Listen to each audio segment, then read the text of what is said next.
Welcome to Fun and Games Side Quests. Every episode is a different host sharing a video game they love and why they love it.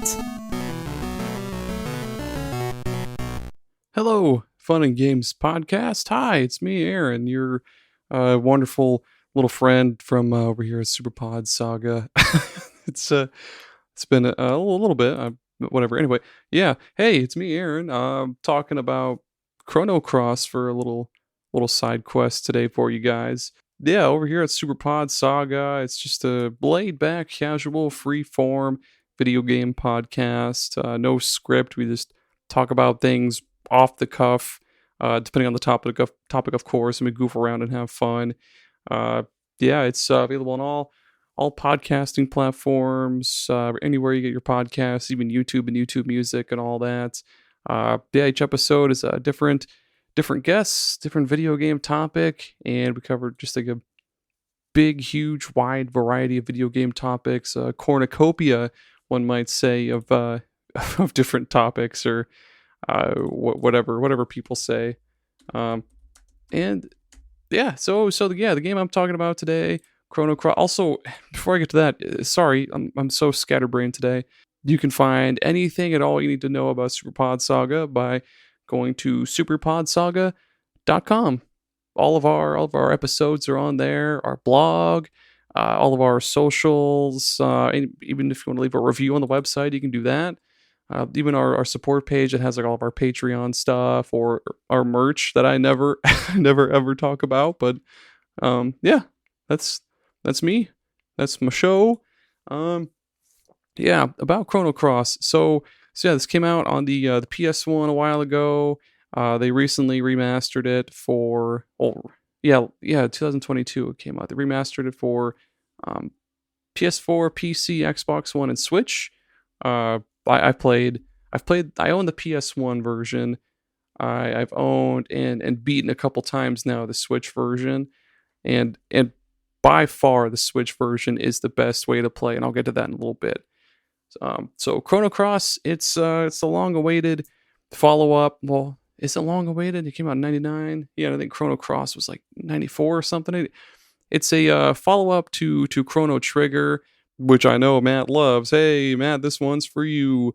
Chrono Trigger. Anyway, yeah, Chrono Cross. I guess it's a follow-up, kind of ish. I don't know how to explain it. It does have a lot of ties to Chrono Trigger in that, like the lore of the world of Chrono Cross is based very heavily on the events and a lot of things that you see and do in Chrono Trigger. I don't want to spoil anything. That's about as far as I'll go. But yeah, Chrono Cross gets a lot of hate from people because everybody loves Chrono Trigger. It's like the perfect game. It's like the best SNES RPG, other than maybe like Final Fantasy VI, that people automatically go to. But Chrono Cross is really, really good. Even if you really love Chrono Trigger and it's your favorite game in the whole wide world, I really heavily urge you to at least try Chrono Cross. It's so good. So first off, the world of Chrono Cross, right? It's the El Nido archipelago. It's this like lush group of islands and like tiny little islands scattered about. Everything's so vibrant and bright and colorful. Lots of blues, lots of greens, lots of like a little bit of pink here and there. Everything about the game looks great. It's so colorful, so detailed. The game came out in '99 on the PlayStation, which like a good frame of reference for that would be like Final Fantasy IX also came out in 1999. Like right kind of like at the tail end of the PS1's lifespan. So they put a lot of work into it and it looks great. Looks really, really good. The main character, Surge, he I guess like the whole thing with the story is that there's like two parallel worlds in the world of Chrono Cross. There's the home world that Surge lives in and he's from, and then there's I think it's called the Other World or Another World. I forget what they call the second world, but in that second world, it's just like it's alternate dimension where Surge died as a kid. And it's a lot of other stuff happens that I won't spoil. A lot if you decide to play the game, you'll figure it out. But yeah, you spend a lot of the game traveling back and forth between these different worlds. To do so, you'll just have to go back to you'll have to have the amulet that Kid gives you in the beginning. Kid is this like Australian accented girl who has two daggers in battle, and she gives you this amulet, or no, she drops it or something. I forget. Yeah, you go to this beach, and then yeah, you can go to the other world, and then you can go back and forth later on in the game. Another thing about the game is that there's a lot of party members, like a lot of recruitable party members. I forget exactly how many there are, but there's a shit ton of characters that you can recruit and have join your party, which it's really heavily based on some of the, well, I shouldn't say really heavily. Some of the characters, some of them are heavily based on the choices you make through the game. One of them being if you have Kid join your party at the beginning, that'll affect what characters join your party. And there's a lot of them that are just, humans, Surge, Kid, there's a doctor that'll join you. There's this researcher lady with a French accent. There's a lot of like anthropomorphic, like animal-y or like plant characters that'll join you too, which is really cool. Like there's this one called Skelly, who's just this skeleton clown with a big clown afro or big clown hat. I forget. He also has a clown nose and like clown shoes, and you recruit him by finding his bones all over the world. There's one called Turnip where you plant a turnip, you plant a turnip and it grows, and he's just a turnip man and he wields a sword. Another one is this like his name is Fungi. He's this mushroom man he eats a mushroom and gets mutated into a mushroom person, and then he joins your party because his kids are like, that's not my dad, and he's like, well, I'm sad now. I'll join you. and yeah, that's cool. There's a lot of different a lot of variety in I guess in the gameplay. You'll be doing new game plus after new game plus after new game plus to get the different endings, because there are a couple different endings dependent on some more choices that you make throughout the game and in how you do the final battle. I'm not going to spoil anything at all, but another cool thing about the game is the combat. The combat is kind of different. It's not, I guess it is turn based, yeah, because each character has their own turn to do whatever they want. But there's no ATB gauge. It's not based off of like speed or anything like that. Essentially, combat starts. You get your attack window open, and there's just attack, element, and flee. I think that's it. Oh, and defend. Attack, element, defend, and flee. One weird thing about this game is you can flee from literally any battle. You can flee from a boss battle if you want to, which is weird, but I'll probably get to that here in a little bit. So the combat, when you choose attack, you'll have, I think, 3 different options. You'll have a light attack, a medium attack, and a heavy attack. With the medium or the light attacks doing less damage, but they take less stamina. Medium attacks are like right there in the middle, and then heavier attacks, they do more damage, but they take more stamina. And you can do little combinations of heavy, medium, and heavy attacks to get the most out of your stamina. And also, attacks build up your element gauge. And elements are basically like your special attacks and your spells. Any character can use any elements. Each character has their own unique element grid, which the grid is basically just like spell slots, pretty much. There's different levels in the element grid, with different levels having different levels of power, if that makes sense. So yeah, like level 1, like elements in the level 1 grid slot, they're not going to do as much damage as elements in, say, like the level 8 grid slot. Because elements, like level 1 elements that you put in, say, like a level 8 grid slot, they'll do like plus however much damage, or heal plus however much more, or something like that. They'll have basically boosted effects. And each character has an innate color, because in the world of Chrono Cross, I forgot to mention this, there's different colors. There's kind of like Magic the Gathering. I mean, there's red, blue, green, yellow, white, and black. Each character has an innate color. And that means that basically they do more damage with that color of elements, but they also take more damage from the opposing color. So like red to blue, white to black, yellow to green, and vice versa. And then of course they do less damage to elements of the same color. And well, each character also has their own like specific techs. They're like techs or elements or whatever. They have ones that are like exclusive to them that you get after doing certain things in the story or getting them to a certain level. That's really cool. There's a lot of tier lists online as to like which characters are best for this and that, but yeah, just play with whichever ones you think are really, really cool. The music is also really fucking good. The soundtracks are on like everything: Apple Music, Spotify, YouTube Music.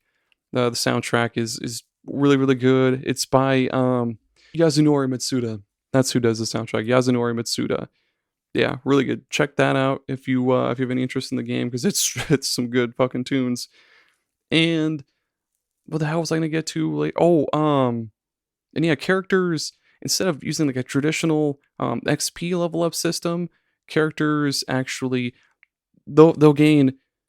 How is it? They'll gain the most substantial. I guess after every few battles with like normal enemies, they'll maybe gain like 1 HP or like 1 attack, or something tiny, something teeny tiny. You'll get the most stat boosts out of fighting bosses, because after you fight a boss, you'll get what's called a new star level, and those are what really give you the most power, I guess. So yeah, you don't really even need to fight normal enemies on the field. It's the bosses are the ones you want to fight the most. And yeah, like I said, you can flee from bosses if you want.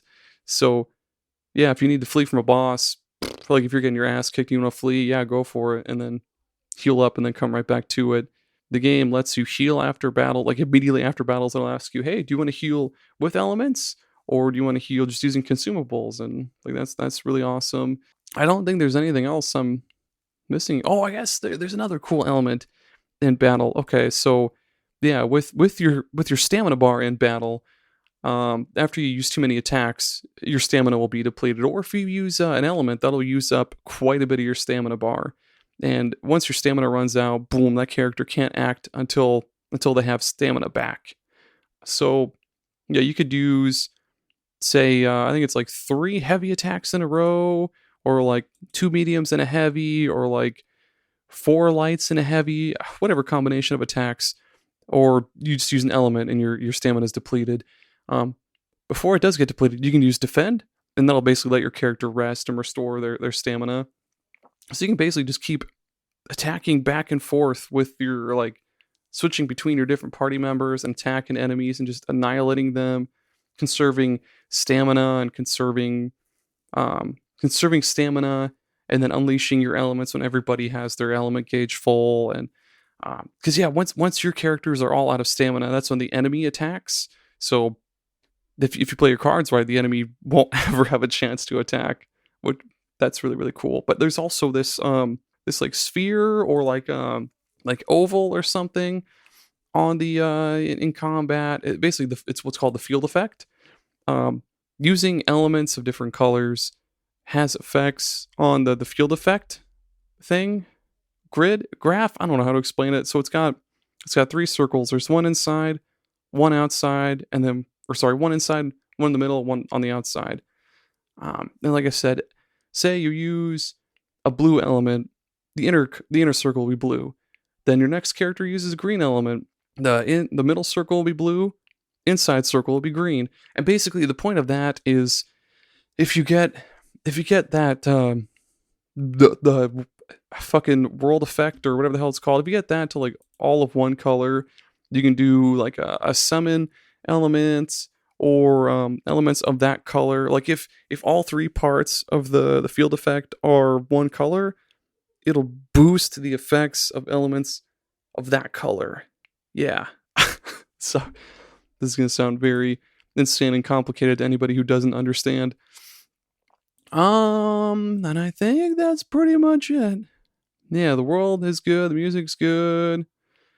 I feel like there's something else I said I was going to touch on. New Game Plus is really, really cool. They do this really cool thing where, like, you when you do your first playthrough in the game, you always have to have Surge in your party. But when you do a New Game Plus, you can switch out Surge for another character, and that's really cool. Lets you kind of switch up your playthroughs and experiment a little bit more. I think that's it, man. I think that. Oh, I guess the other thing I was going to talk about is that the Switch version really is the best way to play it, because the original on PS1, it gets pretty fucking slow and sluggish at times, especially in combat when there's more than one enemy, or like there's a lot of movement in combat and you go to attack. Yeah, it'll get really, really slow. But the Switch version, especially now, because they had a patch like a year or so ago, smooths out the game, makes it play smooth as butter. Everything looks great. It's awesome. And I guess other than that, the press start screen, like the main menu screen, looks really cool. It's this underwater view with this really sweet like harp tune playing, and you see fish and like manta rays and shit swimming around. It's great. That's it. Hey, once again, I'm Aaron, Superpod Saga, superpodsaga.com. Check it out.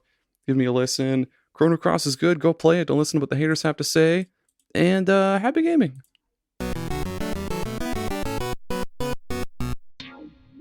Have you ever been reading through a stack of comics and thought, maybe I should see what this Arkham Asylum game is all about? Or been playing Marvel vs. Capcom and felt like you were at a real disadvantage since you didn't know who half the characters were? Well, Play Comics is the show for you. I'm Chris, and each episode we take a look at video games based on comic properties and how well they stick to that source material. So whether you know the comics and want to know how all these games work, or you know the games and want to find out where all this craziness came from, go check out Play Comics at playcomics.com or wherever you find your favorite podcasts. CPOV. CertainPOV.com.